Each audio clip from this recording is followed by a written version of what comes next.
What's going on, everybody? Welcome back to Phase 6, your source for music, business, motivation, and support. It's your guy, Sir Love. I got another video for you, right? I got another video because there's another person with a great question. Another person with a great question that I want to answer. Jesus, let me slow it down. All right, let's jump into it. So, Joseph Bello is an EDM artist, right? Could I ask you something? If you're an EDM artist, there's no voice on the track, but the compositions is all originally made. Should a person get a sound recording, right? Well, he's talking about an SR copyright, a sound recording copyright, or does Sound Exchange do all that? I'm kind of confused. Well, Sound Exchange is really focused on online revenue. And they are kind of an online PR, not kind of, they are an online PRO organization.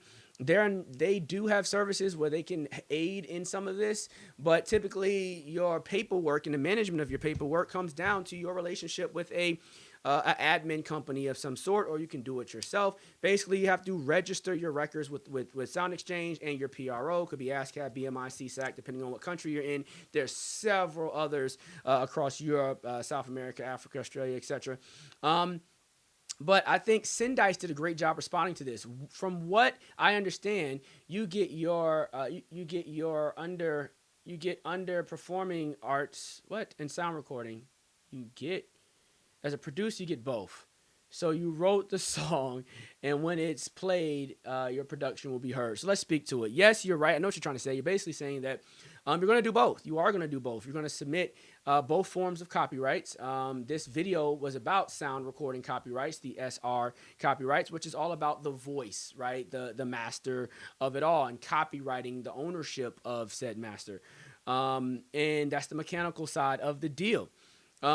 Yes, the simple answer is you do both, because as a producer, the sounds that you make are the voice, right? The writing is the notes.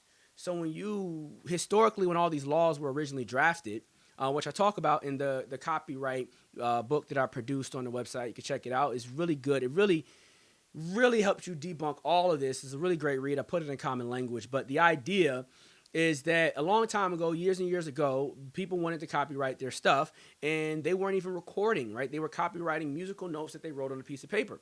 So the initial copyright was paper. It was just like copyrighting a book. You wrote musical notes, you send them in for copyright, it's yours. No one else can say that they wrote the musical sequence that you wrote.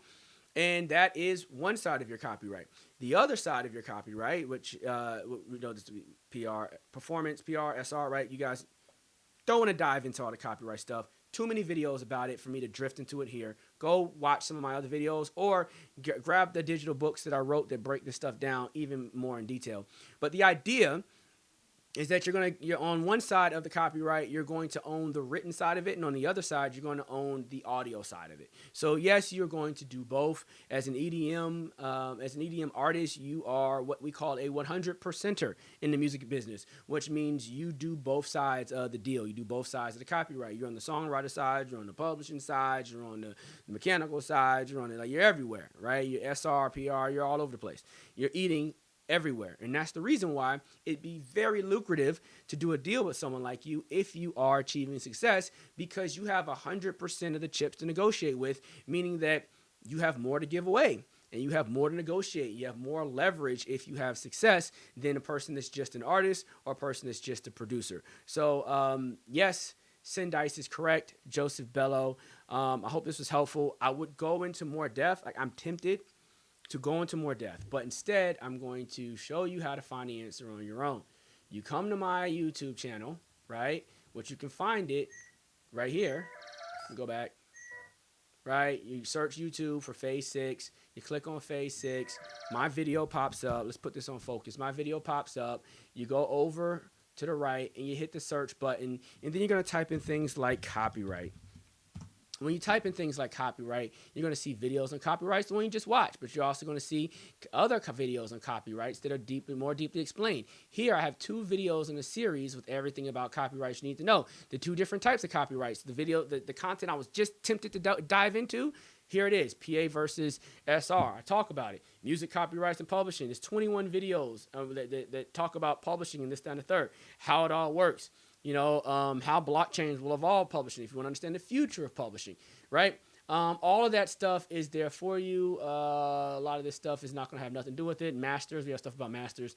Um, yeah, but this is stuff that you should be looking into. All the answers that you want are here, but at a high level, I wanted to answer your question. So again, I don't know everything, but I know a lot about a little bit about a lot. I'm trying to give you guys everything that I got right here on Phase 6. The name is Sir Love, as you can see above. Make sure you go to the, wait, am I going? Oh, I'm over here. Make sure I got to get better at this. What? The finger backwards. Okay.